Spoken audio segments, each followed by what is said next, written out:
Good morning, all of you. Myself, Professor Vikrant Panacha. I welcome you all in the lecture of the Financial Accounting 1. We are learning the unit number 3 of our syllabus. It is Accounts from Incomplete Record. नमस्कार विद्यार्थिनींनो, मी प्राध्यापक विक्रांत पानच्छा आपण सर्वांचे financial accounting 1 या विषयाच्या लेक्चरमध्ये स्वागत करतो. आपण आपल्या अभ्यासक्रमातील युनिट क्रमांक 3 Accounts from Incomplete Records चा अभ्यास करत आहोत. In the previous lecture, we have studied the meaning of the single entry system. Okay. Then we studied the various features of the single entry system. Then we also studied what are the limitations on the single entry system. And then we also discussed about what is the difference between single entry system and double entry system. And we have also seen how to convert the single entry system into double entry system. In that we discuss which accounts we have to open. Totally 8 types of accounts we have to open. Opening statement of affairs, total debtors account, total creditors account, total bills receivable account, total bills payable account, trading account, profit and loss account, and finally balance. Okay. Now in today's lecture we are going to discuss how to prepare these accounts and what is the format of this account. तर हे जे account आपल्याला single entry सिस्टमचे record double entry system मध्ये convert करण्यासाठी तयार करायचे आहे. तर आजच्या लेक्चर मध्ये हे सर्व अकाउंट कशासाठी तयार केले जातात, कशा प्रकारे तयार केले जातात आणि त्याचा फॉर्मॅट काय आहे हे सविस्तररित्या आपण बघणार आहोत. Okay. So first of all, as per our list, the first type of account we have to prepare the opening statement of affairs. Okay. पहिला अकाउंट आपल्याला या ठिकाणी जे ओपन करायचं आहे किंवा तयार करायचं आहे सिंगल एंट्रीचे रेकॉर्ड डबल एंट्री मध्ये कन्वर्ट करण्यासाठी त्या ठिकाणी पहिलं अकाउंट जे आहे ते आहे ओपनिंग स्टेटमेंट ऑफ अफेयर्स. तर ओपनिंग स्टेटमेंट ऑफ अफेयर्स म्हणजे काय ते आपण पहिल्यांदा बघूया. Opening statement of affairs is prepared to find out opening capital of business at the opening date. The balance of opening capital is find out with the help of opening assets and opening liability. तर opening statement of affairs हे का तयार केलं जातं की ज्यावेळेस आपण single एंट्रीचे रेकॉर्ड हे डबल एंट्री मध्ये कन्वर्ट करणार आहोत त्यासाठी आपल्याला at the end balance sheet तयार करायची आहे. आणि बॅलन्स शीटला कायम आपल्याला काय दाखवावं लागत असतं, कॅपिटल. तर ती कॅपिटलची अमाऊंट असेल म्हणजे जे आपल्याला बॅलन्स शीटला दाखवायची आहे त्या कॅपिटलच्या अमाऊंटला ओपनिंग कॅपिटल असं संबोधलं जात असतं. आणि ही ओपनिंग कॅपिटलची अमाऊंट जो प्रॉब्लेम आपल्याला दिलेला असेल त्या प्रॉब्लेम मध्ये दिलेली नसते. तर ही जी ओपनिंग कॅपिटलची अमाऊंट आहे ही आपल्याला ओपनिंग स्टेटमेंट ऑफ अफेअर्स हे अकाउंट तयार करून या ठिकाणी फाइंड आउट करायची. म्हणून ओपनिंग कॅपिटलची जी अमाऊंट असेल ती अमाऊंट फाइंड आउट करण्यासाठी या ठिकाणी पहिल्यांदा ओपनिंग स्टेटमेंट ऑफ अफेअर्स हे तयार केलं जातं की त्यामध्ये ओपनिंग असेट्स आणि ओपनिंग लायबिलिटीज या आपण दाखवतो आणि त्यावरून आपल्याला या ठिकाणी ओपनिंग कॅपिटल मिळणार आहे. तर ओपनिंग कॅपिटलचा फॉर्म्युला तुमच्या स्क्रीनवर तुम्हाला दिसतोय. Opening capital is equal to opening assets minus opening liability. Okay. या पद्धतीने आपण या ठिकाणी ओपनिंग कॅपिटल कॅल्क्युलेट करणार आहोत. तर त्यासाठी आपल्याला प्रिपेअर करायचं आहे ओपनिंग स्टेटमेंट ऑफ अफेअर्स आणि त्याचा फॉर्मॅट काय असणार, त्याचा प्रोफार्मा काय असणार हे आपल्याला समोर आपल्या स्क्रीनवर दिसते. तर हा प्रोफार्मा आपण एकदा थोडक्यात या ठिकाणी बघूयात.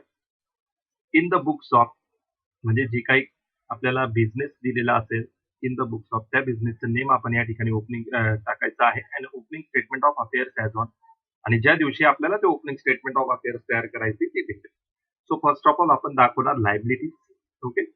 लायबिलिटीजला कुठल्या लायबिलिटीज असू शकतात, bank overdraft, bills payable, creditors and other liabilities. Okay. Bank overdraft असेल, बिल्स पेएबल असेल, क्रेडिटर्स असेल किंवा आणखी इतर प्रकारच्या ज्या काही लायबिलिटी असतील त्या सर्व आपण लायबिलिटीजला दाखवू.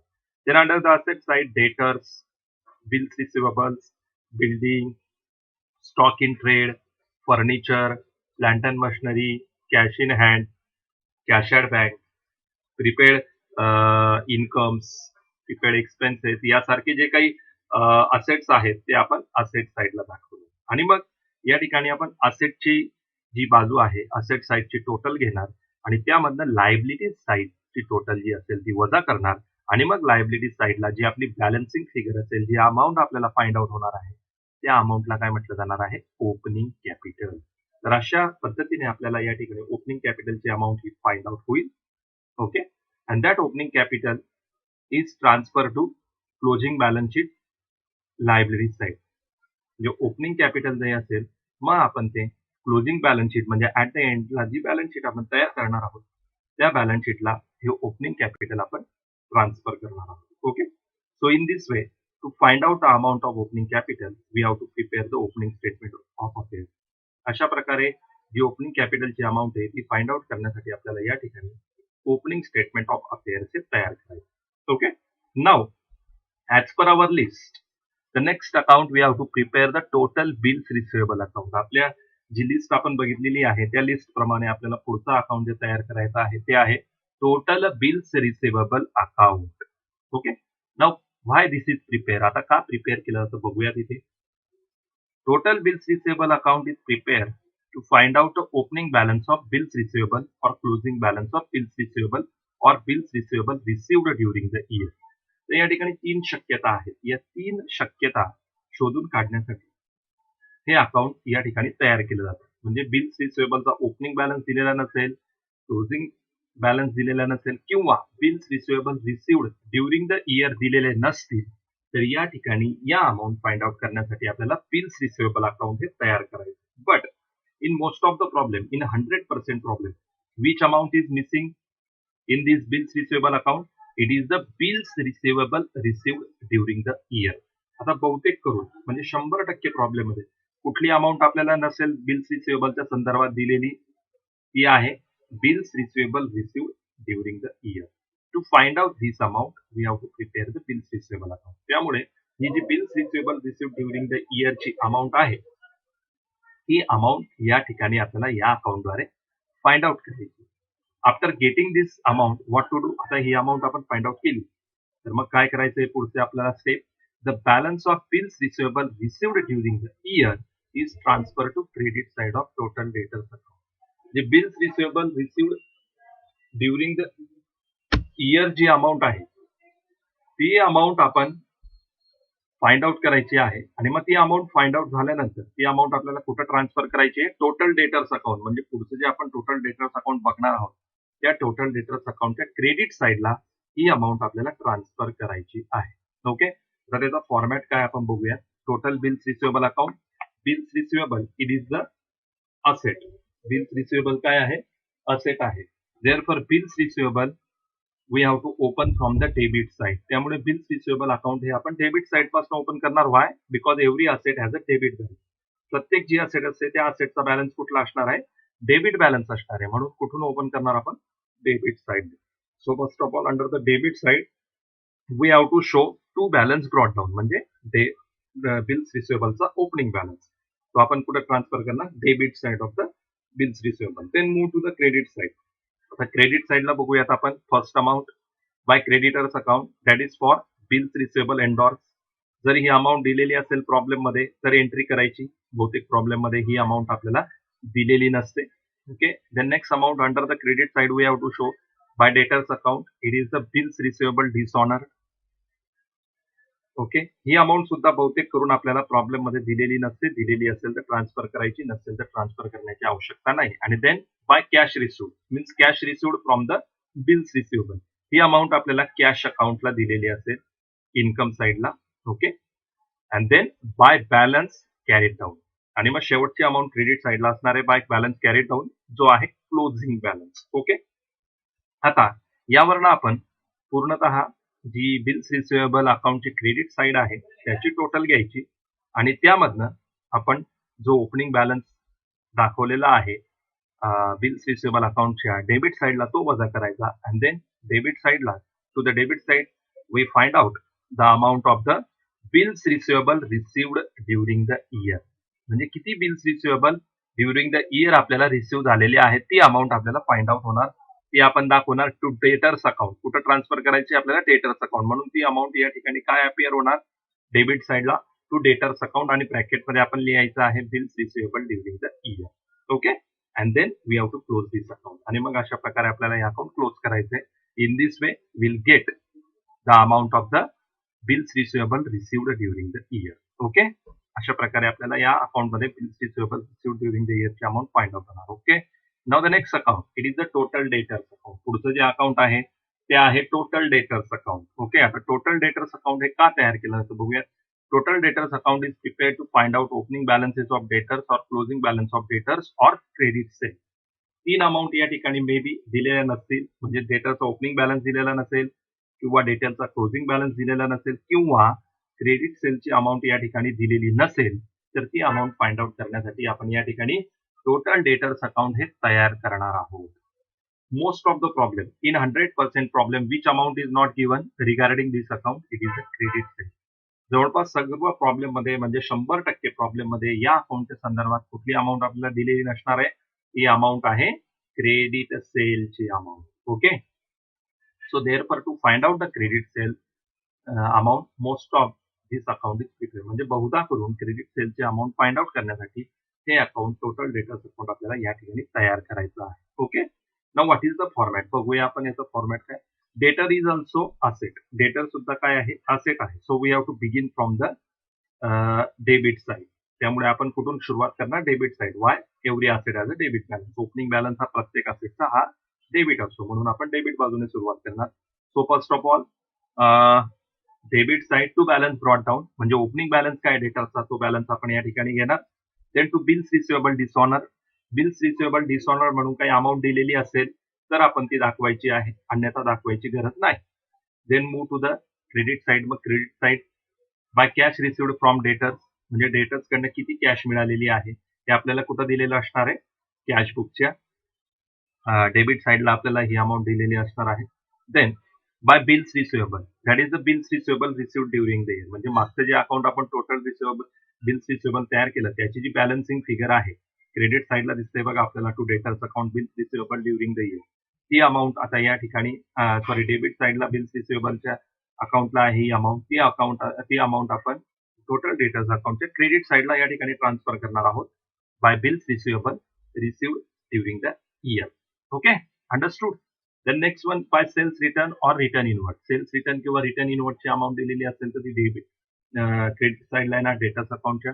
बाय बॅड डेट्स और इरिकव्हरेबल डेट्स. बॅड डेटची काही अमाऊंट असेल तर ती सुद्धा आपण या ठिकाणी क्रेडिट साइडला दाखवणार. By discount allowed by allowances given याच्यासारख्या ज्या काही अमाऊंट असेल त्या आपण टोटल डेटर्स अकाउंटच्या क्रेडिट साइडला दाखवणार. And at the end by balance carried out म्हणजे डेटर्सचा क्लोजिंग बॅलन्स या ठिकाणी आपण दाखवणार आहोत. Okay. And then we have to take down the total of credit side. आणि मग आपण या ठिकाणी क्रेडिट साइडची टोटल घ्यायची and from that we have to deduct the debit. आणि मग त्यामधनं आपण डेबिटला जे काही अमाऊंट दाखवलेले असतील ते सर्व वजा करायच्या. And then at the end to the debit side we find out the balancing figure. It is called as a to credit sales. अशा प्रकारे डेबिट साइडला जे आपल्याला अमाऊंट फाइंड आउट होणार आहे बॅलन्सिंग फिगर म्हणून ती अमाऊंट काय असेल क्रेडिट सेल्स. तर अशा प्रकारे क्रेडिट सेलची जी अमाऊंट आहे ती अमाऊंट फाइंड आउट करण्यासाठी या ठिकाणी टोटल डेटर्स अकाउंट हे तयार केलं जात असतं. Okay. To find out the amount of credit sales right. आणि मग हे अकाउंट आपण क्लोज करणार. And the amount of credit sales we have to transfer where to the trading account. कुठल्या अकाउंटला आपण ट्रान्सफर करणार आहोत ती अमाऊंट क्रेडिट सेलची ट्रेडिंग अकाउंटच्या क्रेडिट साइडला. Okay. Understood. So therefore in this account we can find out the amount of credit sales. या अकाउंट मध्ये आपल्याला क्रेडिट सेल्सची अमाऊंट फाइंड आउट होणार आहे. Okay. Now the next account that we have to prepare the total bills payable account. पुढचं account जे आपल्याला तयार करायचं आहे ते आहे टोटल बिल्स पेएबल अकाउंट. आता टोटल बिल्स पेएबल अकाउंट हे का केलं जातं तयार. Now check. Total bills payable account is prepared to find out opening balance of bills payable or closing balance of bills payable or bills payable issued during the year. म्हणजे 3 प्रकारचे amount या ठिकाणी missing असण्याची शक्यता असते या अकाउंटसाठी. त्यामध्ये opening balance असेल बिल्स पेएबलचा किंवा क्लोजिंग बॅलन्स असेल किंवा मोस्ट ऑफ द अमाऊंट आहे bills payable issued during the year. या अमाऊंट या ठिकाणी आपल्याला फाइंड आउट करायचे आहे. मोस्ट ऑफ द हे अकाउंट म्हणजे 100% प्रॉब्लेम मध्ये या अकाउंटशी संदर्भात मिसिंग अमाऊंट कुठली आहे तर ती आहे bills payable issued during the year. म्हणजे ड्युरिंग द इयर किती बिल्स पेएबल मिळालेल्या इश्यू झालेल्या आहेत त्याची अमाऊंट बहुतेक करून म्हणजे 100% प्रॉब्लेम मध्ये आपल्याला दिलेली नसते आणि ती अमाऊंट फाइंड आउट करण्यासाठी या ठिकाणी आपल्याला बिल्स पेएबल अकाउंट हे तयार करायचं आहे. Okay. The balance of bills payable issued during the year is transferred to debit side of total creditors account. आणि मग bills payable issued during the इयरची जी अमाऊंट आपल्याला मिळणार आहे या ठिकाणी हे अकाउंट तयार केल्यानंतर ती आपल्याला कुठे ट्रान्सफर करायची आहे, debit side of the total creditors account. पुढचं जे आपण आता टोटल क्रेडिटर्स अकाउंट तयार करणार आहोत त्या टोटल क्रेडिटर्स अकाउंटच्या डेबिट साइडला ही अमाऊंट आपल्याला ट्रान्सफर करायची आहे. Okay, now we have to check the proforma. आता बघूयात आपण प्रोफॉर्मा काय. Total bills payable account. Now here bills payable is what? It is liability. Bills payable काय आहे? Liability. Therefore the balance, opening balance of every liability it is credit balance. प्रत्येक लायबिलिटीचा opening balance हा credit balance असतो. म्हणून आपण सुरुवात कुठून करणार? क्रेडिट साइडने सुरुवात करणार. Therefore opening balance first of all we have to transfer to the credit side by balance brought down. Okay, by balance brought down. Then move to the debit side. आता आपण डेबिट साइडला येऊया. First of all to cash paid, म्हणजे cash paid to bills payable that is given under the cash book credit side. Cash बुकचं जे credit side असेल त्याला ही amount दिलेली असणार आहे. ही आपण या ठिकाणी ट्रान्सफर करायची to cash paid. Then to creditors account that is the bills payable dishonour. म्हणजे बिल्स पेएबल डिसऑनरची अमाऊंट आपल्याला ऍडजस्टमेंट मध्ये दिलेली असेल. ती अमाऊंट जर दिलेली असेल तर या ठिकाणी ट्रान्सफर करायची, नसेल दिलेली तर ट्रान्सफर करण्याची आवश्यकता नाही. And then last balance under the debit side it is to balance carry forward. It is what? It is closing balance. Closing balance असेल. Okay, then we have to take down the total of the debit side. Debit साइडची आपण total या ठिकाणी घेणार. Take down the total of the debit side and from that now we have to deduct the credit side balance is given. It is the opening balance brought down of the bills payable account. That balance we have to deduct, and then the amount left, that amount is called as the bills payable issued during the year, and that we have to transfer where? By creditors account. Therefore it appears as a credit side to the bills payable account. It is what? By creditors account. It is for what? It is bills payable issued during the year. अशा प्रकारे आपल्याला या ठिकाणी bills payable issued during the इयरची amount find out होणार आहे. आणि त्याला काय आपण संबोधणार आहोत? By creditors account. वाय? कारण की ती अमाऊंट आपल्याला क्रेडिटर्स अकाउंटच्या डेबिट साइडला ट्रान्सफर करायची. So here it appears by creditors account and it is the bills payable issued during the year. तर अशा प्रकारे आपल्याला बिल्स पेएबल इश्यूडची अमाऊंट या ठिकाणी फाइंड आउट झाली. That amount we have to that in this way. So this account we have to close down. अशा प्रकारे आपण हे अकाउंट क्लोज करणार. Okay, after that next account we have to prepare. It is the total creditors account. पुढचं जे account आपल्याला तयार करायचं आहे ते आहे total creditors account. Now why this account is prepared? आता हे अकाउंट का प्रिपेअर केलं आता बघूयात आपण या ठिकाणी. Total creditors account is prepare to find out opening balance of creditors और क्लोजिंग बॅलन्स ऑफ क्रेडिटर्स और क्रेडिट पर्चेस. 3 शक्यता या ठिकाणी आहे. क्रेडिटर्सचा ओपनिंग बॅलन्स नसेल, क्रेडिटर्सचा क्लोजिंग बॅलन्स नसेल, किंवा मोस्ट ऑफ द म्हणजे 100% प्रॉब्लेम मध्ये हे अकाउंट का तयार केलं जात आहे तर त्या ठिकाणी क्रेडिट पर्चेसेसची अमाऊंट ही मिसिंग असते. Which amount is missing?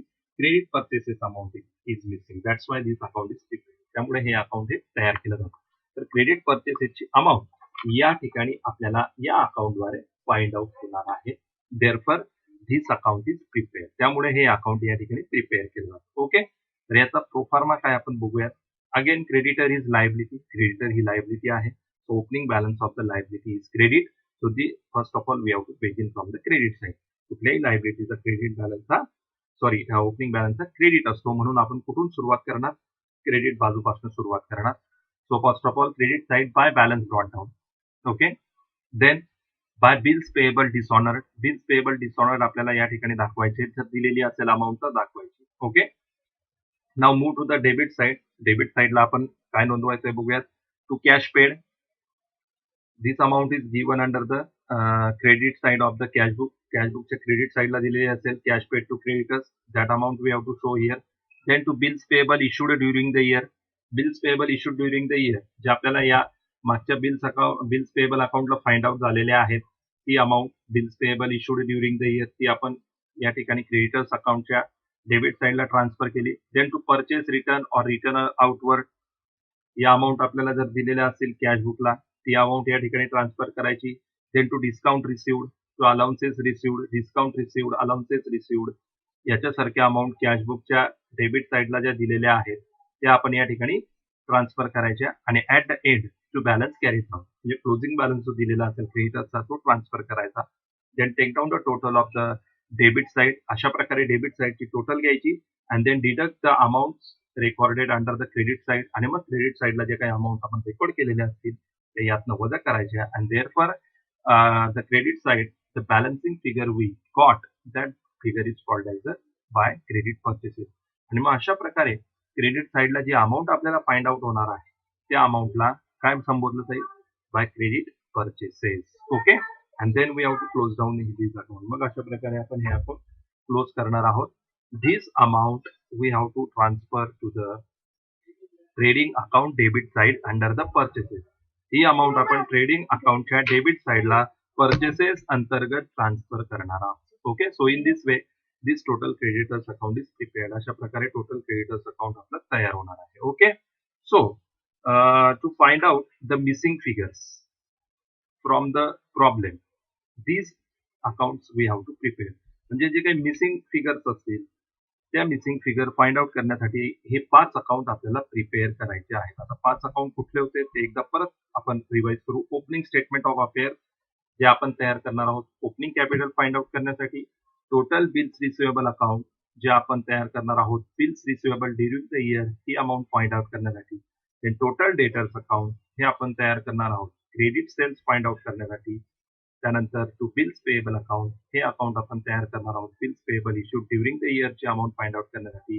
आणि त्यानंतरचं पुढचं जे अकाउंट आहे ते टोटल क्रेडिटर्स अकाउंट हे अकाउंट आपण तयार करणार आहोत क्रेडिट पर्चेसेस फाइंड आउट करण्यासाठी. तर अशा प्रकारे या 5 फिगर जवळपास सर्वच प्रॉब्लेम मध्ये मिसिंग असणार आहे आणि या 5 फिगर जे आहे म्हणजे ओपनिंग कॅपिटल त्यासाठी opening statement of affairs, bills receivable issued during the year त्यासाठी total bills receivable account, then credit sales त्यासाठी टोटल डेटर्स अकाउंट, त्यानंतर bills payable issued during the year त्यासाठी बिल्स पेएबल अकाउंट आणि credit purchases त्यासाठी total creditors account. अशा प्रकारच्या या 5 missing figure आहेत. त्या 5 मिसिंग फिगर फाइंड आउट करण्यासाठी आपण हे 5 अकाउंट तयार करणार आहोत. Now next account we have to prepare these are the final account. आता पुढचे जे 3 अकाउंट आपण या ठिकाणी प्रिपेअर करणार आहोत ते म्हणजे trading account, profit and loss account आणि बॅलन्स शीट. हे सर्व काय आहेत फायनल अकाउंटचे प्रकार आहेत. हे फायनल अकाउंट आपण या ठिकाणी तयार करू. सो ट्रेडिंग अकाउंट बघूयात आपण. Everyone knows that trading account is prepared to find out the amount of gross profit और ग्रॉस लॉस. म्हणजे जे काही ग्रॉस प्रॉफिट असेल ग्रॉस लॉस असेल ती अमाऊंट फाइंड आउट करण्यासाठी आपण ट्रेडिंग अकाउंट ही तयार करत असतो. And whatever the gross profit we got that we have to transfer to the credit side of P&L account, and if we have the gross loss that we have to transfer to the debit side of the P&L account. Okay म्हणजे या ठिकाणी काही gross profit मिळाला असेल तर तो आपण P&L अकाउंटच्या credit साइडला ट्रान्सफर करतो आणि ग्रॉस लॉस असेल तर तो P&L अकाउंटच्या डेबिट साइड. ओके तर आता ट्रेडिंग अकाउंटचा फॉर्मॅट काय आहे एव्हरीवन नोज. प्रत्येकाला नक्कीच माहित असेल पण परत एकदा आपण बघूया काय असेल ट्रेडिंग अकाउंटचा format. Debit side first of all to opening stock. Okay then to purchases less purchases return. Purchases त्यामधनं जर काही परचेसेस रिटर्न दिले असतील ते मायनस करायचे. Then to wages, to carriage inward, to carriage on purchases, to freight inward, to octroi, to factory rent and at the end to gross profit carried. अशा प्रकारच्या amount आपल्या ट्रेडिंग अकाउंटच्या debit साइडला असतील. Then credit side by sales minus sales return. जे काही सेल्सची amount आहे त्यामधनं सेल्स रिटर्न वजा करणार दिलेले असतील तर. And by closing stock and gross loss carried. तर अशा प्रकारे या ट्रेडिंग अकाउंटला आपल्याला ग्रॉस प्रॉफिट किंवा ग्रॉस लॉस या ठिकाणी फाइंड आउट होणार आहे. Okay now the next account we have to prepare the profit and loss account. आता पुढचा अकाउंट जे आहे ते आपण काय आहे प्रॉफिट अँड लॉस अकाउंट. या अकाउंटला सुद्धा आपल्याला काय फाइंड आउट होईल नेट प्रॉफिट और नेट लॉस. नेट प्रॉफिट किंवा नेट लॉस आणि दोघंही अमाऊंट नेट प्रॉफिटची अमाऊंट आपण बॅलन्स शीटला ट्रान्सफर करून कॅपिटल मध्ये ऍड करतो आणि नेट लॉसची अमाऊंट असेल नेट लॉस मिळालेला असेल तर तो बॅलन्स शीटला ट्रान्सफर करून आपण कॅपिटल मधनं वजा करत असतो. ओके सो आता P&L अकाउंटचा फॉर्मॅट काय असेल आपण बघूया. Debit side suppose if there is a gross loss in the trading account then first of all that debited to the P&L account debit side. To gross loss brought down to salaries, to rent and taxes, to carriage outward, to freight outward, to office expenses, to general expenses, to insurance, to advertisements, to bad debts, to discount allowed, to allowances given, to RDD, that is reserve for doubtful debts or provision for bad and doubtful debts, then to interest on capital, and the next one to depreciation on assets, and last one we have to calculate to net profit carried down. Okay. Then credit side, if there is a gross profit under the trading account, then it is credited first of all to the P&L account. So therefore it is by gross profit brought down, by discount received, by commission received, by interest received, by miscellaneous income, and at the end by net loss. Okay. So in this way, to find out the net profit or net loss, we have to prepare the P&L account. Okay. So in this way, it is the format of P&L account. P&L account the format. And now the last one, it is the balance sheet. And now at the in the process of conversion of single entry record into double entry. Now the last statement we have to prepare, and it is the balance sheet which shows the financial position of the business. आता conversion जे आपण करत आहोत single एंट्रीचं double entry मध्ये, त्यामध्ये शेवटचं account जे आपल्याला तयार करायचं आहे ते आहे क्लोजिंग बॅलन्स शीट. ओके. आणि का तयार केली जाते बरं ही क्लोजिंग बॅलन्स शीट? ही तयार केली जात असते कशासाठी? बिझनेसची फायनान्शियल पोझिशन दाखवण्यासाठी. तर या ठिकाणी बॅलन्स शीटचा फॉर्मॅट काय असेल? In the books of balance sheet as on जो काही बिझनेस असेल आणि डेट. लायबिलिटी साइडला sundry creditor, bank overdraft, bills payable, bank loan and outstanding expenses if any, यासारख्या सर्व लायबिलिटीज आपण दाखवणार आहे. त्यानंतर next capital. Okay. The capital that we got in the opening statement of affairs. आपण सुरुवातीला जे ओपनिंग स्टेटमेंट ऑफ अफेअर्स तयार केलं त्या ठिकाणी जी अमाऊंट आपल्याला मिळालेली आहे ओपनिंग कॅपिटलची, ती अमाऊंट या ठिकाणी आपण कॅपिटल म्हणून ट्रान्सफर करणार. ऍड इंटरेस्ट ऑन कॅपिटल, काही इंटरेस्ट असेल कॅपिटलवर तर ते ऍड करून घ्यायचं या ठिकाणी कॅपिटलमध्ये. Then add net profit, P&L अकाउंटला जो नेट प्रॉफिट असेल मिळालेला आपल्याला तो ऍड करायचा. देन लेस ड्रॉइंग्स, काही ड्रॉइंग्स दिलेल्या असतील तर त्या ड्रॉइंग्स वजा करायच्या. आणि देन लेस नेट लॉस, जर P&L अकाउंटला काही नेट लॉस असेल मिळालेला आपल्याला तर तो वजा करायचा. And then the amount we got transfer that to the outer column. आणि मग जी काही अमाऊंट आपल्याला या ठिकाणी फाइंड आउट होणार ती अमाऊंट आपण आउटर कॉलमला या ठिकाणी ट्रान्सफर करणार. Okay.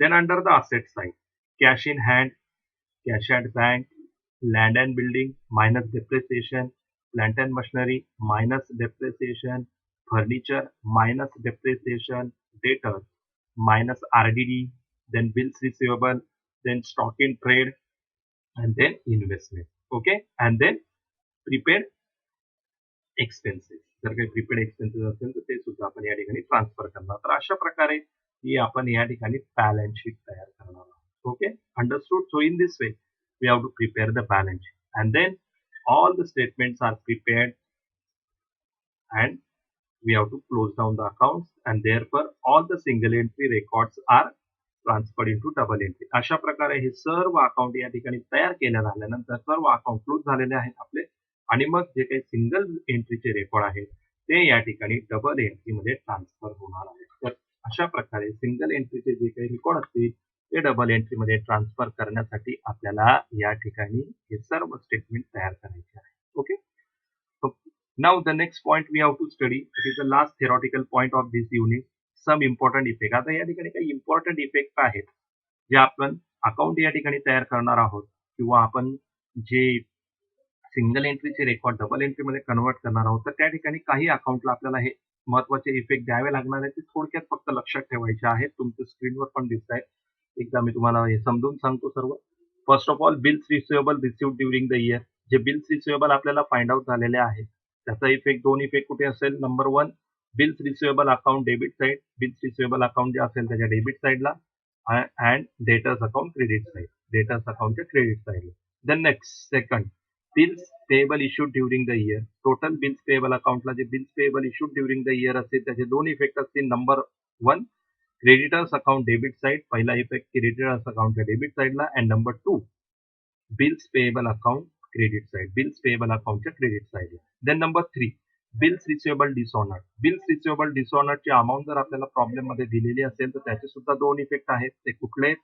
Number one, debtors account debit side, and number 2 bills receivable account credit side. Okay. Then next bills payable dishonored. Bills payable dishonoured ची अमाउंट जर आपल्याला प्रॉब्लेम मध्ये दिलेले असेल तर त्याचे सुद्धा दोन इफेक्ट असणार आहे. Number 1 bills payable account debit side and creditors account credit side. The next one, if the amount of the bills receivable endorsed during the year is given in the problem, bills receivable endorsed during the year ही जर amount आपल्याला problem मध्ये दिलेली असेल तर again there are two effect. Number 1 creditors account debit side and number 2 bills receivable account credit side. The next one, bills receivable endorse dishonoured ही जर amount आपल्याला प्रॉब्लेम मध्ये दिलेली असेल तर त्याचे सुद्धा दोन इफेक्ट आहेत. Number 1 creditors account debit side and debtors account debit side and creditors account credit side. Okay. Then discount allowed or allowances given to the debtors. Debtors ला काही डिस्काउंट अलाउड किंवा अलाउन्सेस दिलेले असतील त्याची अमाउंट प्रॉब्लेम मध्ये दिलेली आहे. Again there are two effect. Profit and loss account debit side पहिला इफेक्ट प्रॉफिट अँड लॉस अकाउंटच्या डेबिट साइडला, दुसरा इफेक्ट डेटर्स अकाउंटच्या credit side. The next one discount receive. Any discount received from the creditors. Creditors कडनं काही discount मिळालेला आहे तर त्याचे सुद्धा दोन इफेक्ट असतील. Number 1 creditors account debit side and number 2 profit and loss account credit side. Okay. The next one return outward और परचेसेस रिटर्न. रिटर्न आउटवर्ड किंवा परचेसेस रिटर्नची अमाऊंट जी आहे त्याची जर काही इफेक्ट असतील, त्याची जर काही अमाऊंट दिलेली असेल आपल्याला, देर आर टू इफेक्ट. त्याचे सुद्धा दोन इफेक्ट आहे. First of all less from purchases on trading account debit side. Trading account debit साइडला जे परचेसेस दाखवलेले आहेत त्यामधनं ती अमाऊंट लेस करायची. And then next that show to the second effect creditors account debit side आणि त्याचा दुसरा इफेक्ट कुठं दाखवायचा आहे क्रेडिटर्स अकाउंटच्या debit side. The next one return inward और सेल्स रिटर्न. सेल्स रिटर्न किंवा रिटर्न इनवर्ड अशी काही अमाऊंट दिलेली असेल, so that amount first of all less from purchases on trading, less from sales on trading account debit credit side. Trading अकाउंटच्या credit साइडला जे काही सेल्स दाखवलेले आहेत त्यामध्ये ते वजा करायचे. आणि second effect that is debtors account credit side. Debtors account जे असेल त्याच्या क्रेडिट साइडला दाखवायचे. ओके. Then opening stock. आता ओपनिंग स्टॉक दिलेला आहे त्याचे सुद्धा दोन इफेक्ट आहे. Number 1 debit side of trading अकाउंटच्या डेबिट साइडला and then asset side of the opening statement of affairs. आणि जे काही ओपनिंग स्टेटमेंट ऑफ अफेअर्स असेल त्याच्या असेट साइडला स्टॉक इन ट्रेड म्हणून आपण दाखवायचं आहे. Then closing stock. आता क्लोजिंग स्टॉक असेल again there are two effect. Number 1 trading account credit side. Trading अकाउंटच्या क्रेडिट साइडला दाखवणार. And number 2 closing balance sheet asset side. आणि जी क्लोजिंग बॅलन्स शीट आहे त्याच्या असेट साइडला स्टॉक इन ट्रेड म्हणून दाखवायचं. Then depreciation. डेप्रिसिएशन जर असेल तर त्याचे सुद्धा दोन effect. First of all profit and loss account debit साइडला जे असेटवर डेप्रिसिएशन आहे ते डेप्रिसिएशन प्रॉफिट अँड लॉस अकाउंटच्या डेबिट साइडला दाखवायचं. And then next effect less from related asset on closing balance sheet asset side. Closing balance शीटला asset साइडला जे असेटवर जे डेप्रिसिएशन कॅल्क्युलेट केलेलं असेल त्या असेटमधनं ती डेप्रिसिएशनची अमाऊंट वजा करायची. Then outstanding expenses for the current year. Current इयरचे जर आउटस्टँडिंग एक्सपेन्सेस असतील, चालू वर्षाचे outstanding expenses add in to related expenses. जो काही एक्सपेन्सेस आहे त्यामध्ये तो ऍड करायचा. आणि then closing balance sheet liability side. आणि जी काही क्लोजिंग बॅलन्स शीट असेल त्याच्या लायबिलिटी साइडला दाखवायचं. Then outstanding expenses of previous year. मागच्या वर्षाचे जे आउटस्टँडिंग एक्सपेन्सेस असतील मागच्या वर्षाचे, ओके, त्या संदर्भात काय करायचंय लेस फ्रॉम रिलेटेड एक्सपेन्सेस. जो काही रिलेटेड एक्सपेन्सेस असेल त्यामधनं लेस करायचं. And show to the liability side of opening statement of affairs. आणि जे ओपनिंग स्टेटमेंट ऑफ अफेअर्स असेल त्याच्या लायबिलिटी साइडला दाखवायचं. त्यानंतर prepaid expenses or expenses paid in advance. म्हणजे प्रीपेड एक्सपेन्सेस असतील किंवा जे एक्सपेन्सेस ऍडव्हान्स मध्ये पे केलेला आहे त्यासाठी काय लेस फ्रॉम रिलेटेड एक्सपेन्सेस. म्हणजे जो एक्सपेन्सेस असेल त्यामधनं लेस करायचा. And then show to the closing balance sheet asset side. आणि क्लोजिंग बॅलन्स शीटची जी असेट साइड आहे त्यामध्ये ते दाखवायचं आहे. Then interest on capital. Interest on capital जर दिलेलं असेल तर काय profit and loss account debit side. पहिल्यांदा ते आपण प्रॉफिट अँड लॉस अकाउंटच्या डेबिट साइडला दाखवायचं. And then add in to capital on closing balance sheet liability side. आणि मग जे काही कॅपिटल आपल्याला फाइंड आउट झालेलं आहे ते कॅपिटल ज्या वेळेस आपण क्लोजिंग बॅलन्स शीटच्या लायबिलिटी साइडला ट्रान्सफर करू त्यामध्ये हे इंटरेस्ट ऑन कॅपिटल ऍड करायचं आहे. And last one goods taken over by proprietor for personal use means drawing. म्हणजे ज्या काही ड्रॉइंग दिलेल्या असतील तर काय करायचंय पहिल्यांदा ट्रेडिंग अकाउंट क्रेडिट साइड. ज्या ड्रॉइंग दिलेल्या आहेत ते ट्रेडिंग अकाउंटच्या क्रेडिट साईडला दाखवायचं पहिल्यांदा, and than less from capital on closing balance sheet liability side. आणि जे काही कॅपिटल आपण फाइंड आउट केलेलं आहे ते क्लोजिंग बॅलन्स शीटला आपण ट्रान्सफर करू, त्यामधनं ही ड्रॉइंगची अमाऊंट लेस करायची. So therefore these are some important effect. अशा प्रकारे हे काही इम्पॉर्टंट इफेक्ट आहे, हे व्यवस्थित लक्षात ठेवायचे. Okay, so therefore all the theoretical part of these accounts of incomplete record, that is single entry system, that is finish. अशा प्रकारे हे सर्व theoretical part जो आहे या युनिट क्रमांक 3 च्या संदर्भात इनकम्प्लीट रेकॉर्ड्स किंवा सिंगल एंट्रीच्या संदर्भात ते पूर्ण केलेलं आहे. From next lecture we are going to solve the problem. पुढच्या लेक्चर पासून आपण प्रॉब्लेम सॉल्व्ह करणार आहोत. So we will solve the problem number 1 in the next lecture. त्या प्रमाणे आपण पुढच्या लेक्चरमध्ये प्रॉब्लेम क्रमांक 1 सॉल्व्ह करायला सुरुवात करूयात. Before that, again and again watch this lecture and revise all the theory points that we have learned, because while solving the problem all these points are very important. त्यामुळे परत हे lecture revise करा आणि मग जे theoretical point या ठिकाणी मी समजावून सांगितलेले आहेत ते व्यवस्थित लक्षात ठेवा आणि त्याप्रमाणे आपल्याला प्रॉब्लेम क्रमांक 1 हा या ठिकाणी सॉल्व्ह करायचा आहे. Okay, therefore remember all these points. Okay, and in the next lecture we'll solve the practical problem related to this.